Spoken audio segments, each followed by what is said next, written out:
গাড়িটা কেমন, ওখানে বসতে কেমন, নিজে ড্রাইভ করতে কেমন, 150 মাইল স্পিডে গাড়িটা যদি একবার টান দিতে পারি কেমন অনুভব হবে। ঠিক আছে, এই ধরনের কয়েকটা গাড়ি চালানোর একটা সুপ্ত স্বপ্ন আমার মধ্যে রয়ে গেছে। ঠিক আছে, এরপর হচ্ছে ফ্যামিলিকে নিয়ে আমি চায়নাতে গিয়েছিলাম। আমি নিজেও ব্যক্তিগতভাবে অনেকগুলো দেশে ভ্রমণ করার সৌভাগ্য হয়েছে, যেমন মালয়েশিয়া, ইন্দোনেশিয়া, নেপালে, ইন্ডিয়াতে, ভিয়েতনাম, হ্যাঁ, চায়নাতে তো অনেকবার গেছি। ঠিক আছে, ইউএসএ, দুবাই, ওখানে যাওয়ার ইচ্ছা আছে।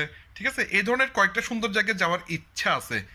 হ্যাঁ, ইচ্ছা পোষণ করতেছি আমি। হ্যাঁ, এরপর মনে করেন আমার পরিবারের জন্য ফিক্সড ডিপোজিট করা বা কিছু জায়গা কিনে কিছু বিল্ডিং করে ভাড়া দেওয়া, এই ধরনের কিছু সম্পদ কেনারও ইচ্ছা আছে। ঠিক আছে, এবং ফাইনাল যে বিষয়টা সেটা হচ্ছে লক্ষ লক্ষ মানুষকে আমি সাহায্য করতে চাই, আমি গাইড করতে চাই, আমি পথ দেখাতে চাই, যাতে আমি যেদিন মারা যাব সেদিন তো ধন সম্পদ কিছুই আমি নিয়ে যেতে পারবো না, যাতে আমি মারা গেলেও অনেক মানুষ আমাকে স্মরণ রাখে, অনেক মানুষ আমার নামটা মনে রাখে যে ইমন ভাই বলছিল বিদায়, ইমন ভাই